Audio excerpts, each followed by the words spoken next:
नमस्कार मु रश्मि आपण मानक स्वागत करुछि आउ गोटे नुआ रेसिपी को। एबे तो बहुत सुंदर नाली कलर रा गाजर मार्केट रे मिल जाउछि। ताकू नै के आज बनेबा यूट्यूब रा मोस्ट वायरल रेसिपी गाजर रसमलाई। तो चलंतु एक बनेबा स्टार्ट करिबा। गाजर रसमलाई बनेबा पई मु एठी पाखा पाखी आधा किलो गाजर नै छी। गाजर को भला भाबरे सफा करी तार चोपा बाहर करी नेबे। गाजर को एही भले भाबरे छोट छोट खंड करी काटी नेबे तो ग्राइंडिंग करिबारे सुविधा हेबो। एबे एक जार रे काटी रखिथिबा गाजर सहित 200 ग्राम चीनी को आपण निज पसंद रे अधिक कम करि परिबे। ता सहित 4-5 टी गुजराती आउ खीरा गोटे कप दे भला भाबरे ग्राइंडिंग करि नेबे। खीरा को मेठी गरम करी ठंडा करी यूज करि छी। ध्यान देबे एहा को भला भाबरे ग्राइंडिंग करिबे जेमिति खदडा न रुहे। एबे देखंतु गाजर भला भाबरे ग्राइंडिंग होई जाईछि। एही बैटर रु 2 चम्मच गाजर पेस्ट रखि नेबे परे दरकार आसीबो। एबे गैस ऑन न करी कढ़ाई रे गाजर पेस्ट 100 ग्राम सुजी और गोटे कप खीर मिसाइबा। एही समय रे गैस ऑन करी से सब को भला भाबरे मिक्स करिबा। गैस अगर ऑन करिले ए सब भला भाबरे मिक्स होई न थाए। गाजर पेस्ट को मझिरे मझिरे मिक्स करुथिबा नहेले तळु लागि जाई पारे। गाजर रु खीर संपूर्ण मरिबा पई टिके टाइम लागिबो। सेथि पई गैस फ्लेम को हाई रे रखी बहलिया हेबा पर्यंत भला भाबरे मिक्स करुथिबे। एबे देखि पारुथिबे गाजर रु खीर संपूर्ण मरी बहलिया होई गलानी।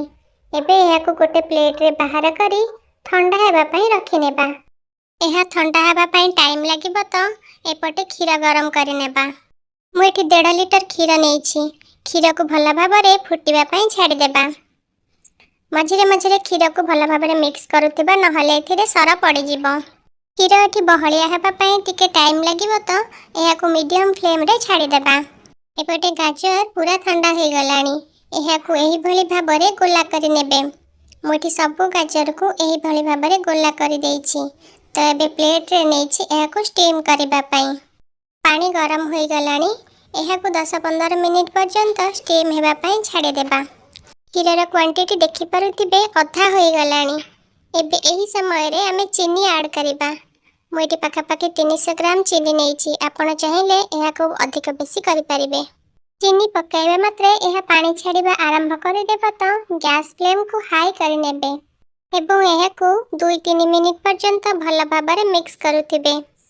2-3 मिनिट परे रखिथिबा गाजर पेस्ट को ऐड करिबे एवं एहा को भला भाबरे मिक्स करिबे। एहा फुटी आसीबा परे मु एठी किछि काजू खंड पकेइछि। आपण चाहिले निज पसंद रो ड्राई फ्रूट्स ऐड करि परिबे। एबे एथिरे गुजराती गुंड पकाई गैस फ्लेम को ऑफ करि नेबे। एबे गाजर रे बनेइथिबा बॉल्स गुडी को ऐड करी एहा को आधा घंटे पर्यंत कवर करि नेबे। आधा घंटे परे ग्रेटेड कोकोनट रे गार्निश करी एहा को सर्व करि परिबे। देखंतु गाजर बॉल गुडीकर साइज केते बड़ा होई जाईछि और केते स्पंजी मध्य हेछि। एही रेसिपी टी बहुत हेल्दी टेस्टी और कम समय रे मध्य होई थाए। तेणु एहा को घरे निश्चय थरे ट्राई करंतु और केमिति लागिला कमेंट माध्यम रे जणांतु। जदि एही रेसिपी टी आपनको भल लागि थाए कृपया लाइक शेयर और चैनल को सब्सक्राइब करने को जमारू भूलिबेनी। रहिली नमस्कार। जय जगन्नाथ।